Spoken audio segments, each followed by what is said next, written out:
having a great day fishing the whip. I'm going to do whip and flat float, but this series really is about my favourite peg. But on this river system, I haven't got a favourite peg. This is the broad system, the River Thurne, the River Yare, and the Bure. I don't mind where I fish here, as long as I'm in a peg where there's loads of fish, and today I am.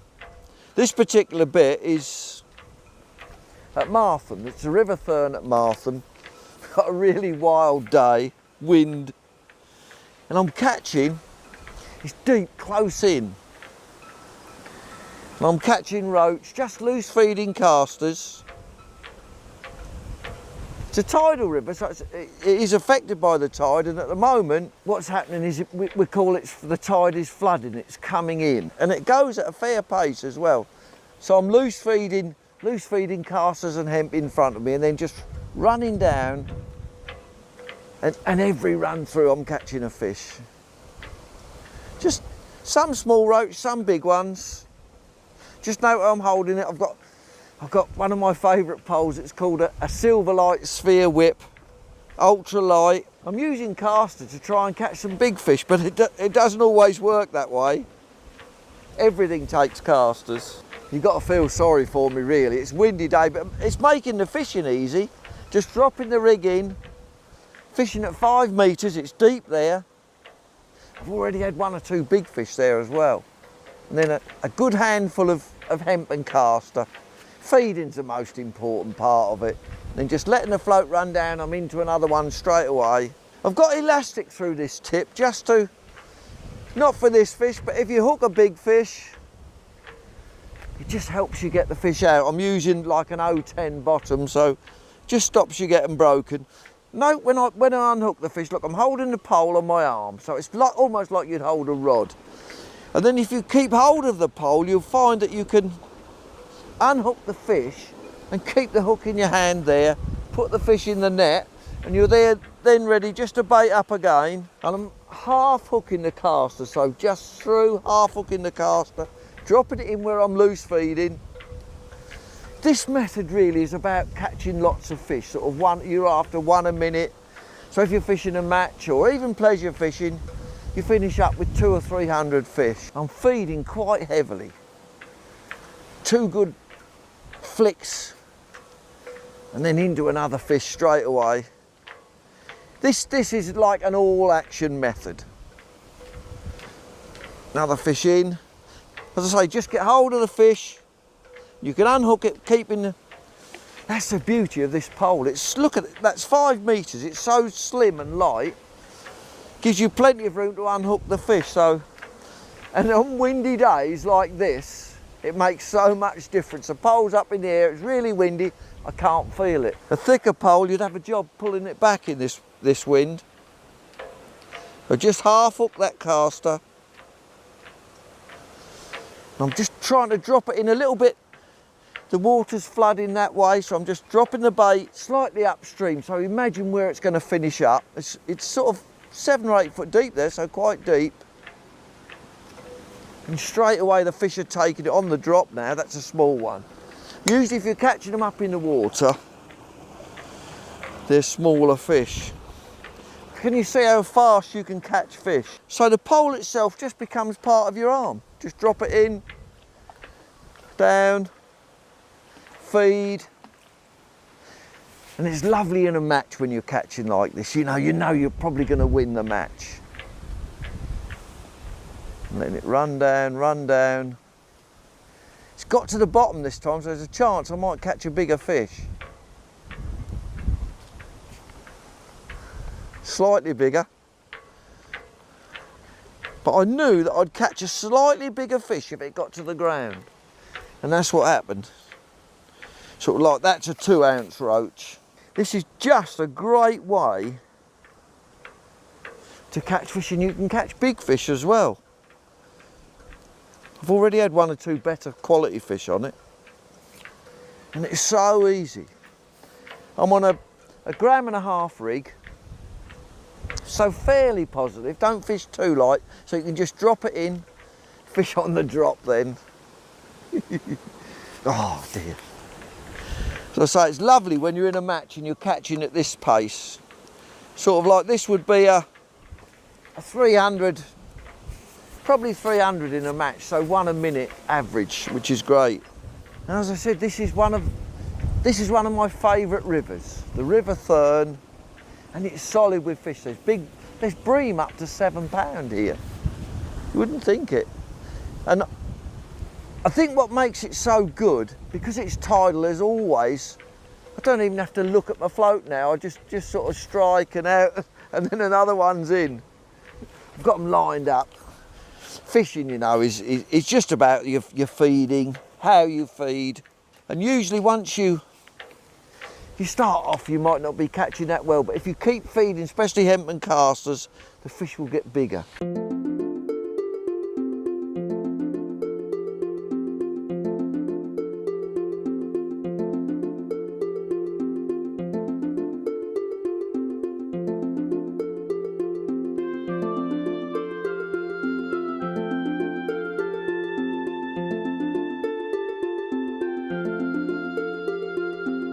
I'm into another good fish.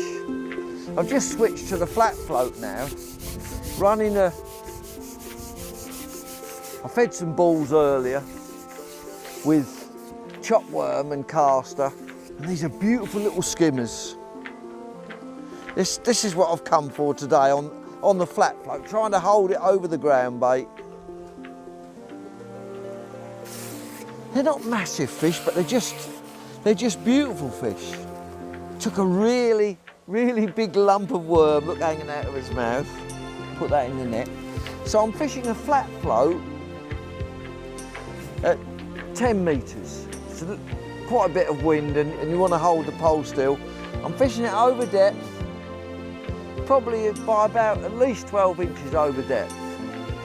No shot on the bottom, and then the flat float I'm using is it's not a float for holding it dead still, it's for sort of holding it, running it, holding it and running it.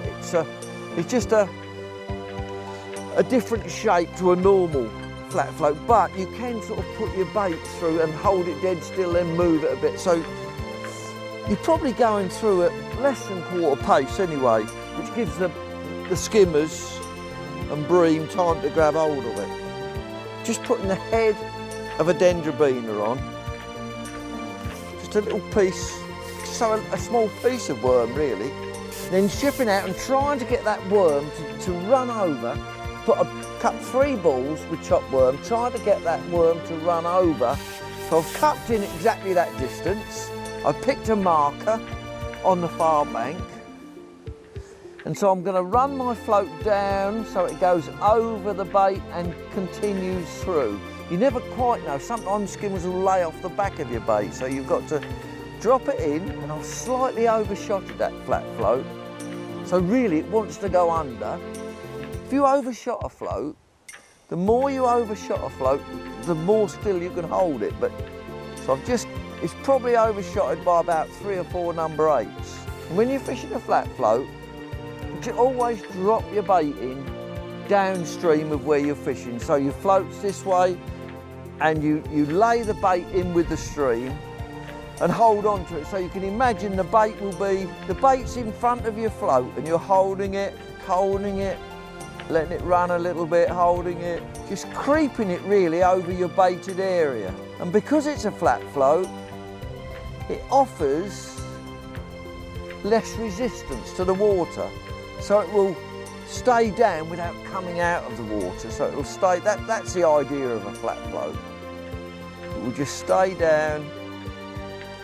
I remember in World Championships in Spain, I was using flat floats up to 40 grams. I'm on a 3 grammer today, so you can tell how fast the water was flowing. That was catching carp. And of course, the faster the stream and the deeper the water, then the bigger float you have to use. And if you want to stop a flat float dead still, then you have to increase the size of it.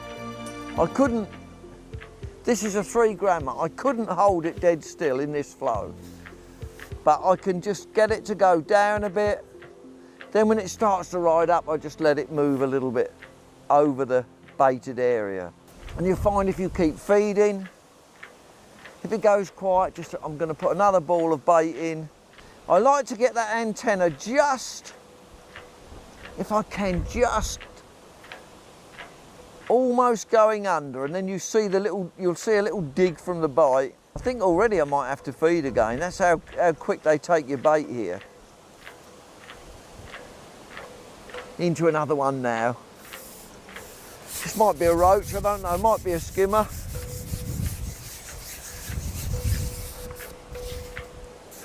It's a small roach, I think. No, it's not even that. It's a little tiny perch. Of course, they'll always come along, won't they, and take your bait. If you start to catch small fish, then it's time to put another ball of ground bait in. It means your bait's gone. You're catching small fish, the bigger fish disappear. So it's time then just to put another ball. I'm going to do that quickly. Another ball in. Chop a few more worms. That's the best way for anybody who wants to chop worms. Use your pole cup. Put a nice bunch of worms, that bunch of worms, a few casters with it as well, in the ground bait. Just quickly make one ball and sort of, it wants to be, it's flowing quite hard, so it wants to be, you want to make sure you really compress that ball, just so it's fairly firm, but that's solid with chopped worm and caster. And quickly I'm going to cup that in. Once you've picked that far bank marker, make sure your next ball's going to go in the same place.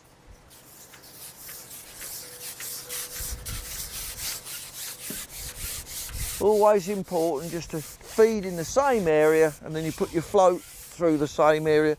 And when you're cupping in, hold your pole where you're going to be fishing with your float, so you know you get your distance exactly right. Drop your ball in, and out you go waiting for the next one. When I get this one in, we'll probably have a little chat about the tackle I've been using today. This is typical of the fish you catch here. Big lump of worm, over depth. Nice one to finish the programme on. And it's just starting to rain anyway. But look at the condition of that fish. Not big, probably 6 or 7 ounces, but for a match angler, a perfect match size. I'll pop this one in the net, and then we'll have a little bit of a chat about the tackle I've been using today.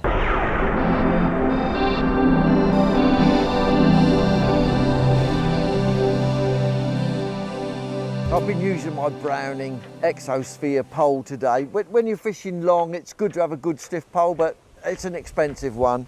But the actual tackle anybody can afford. The float I've used, the flat float, it's not a round one as you would normally find. It's flat at the back.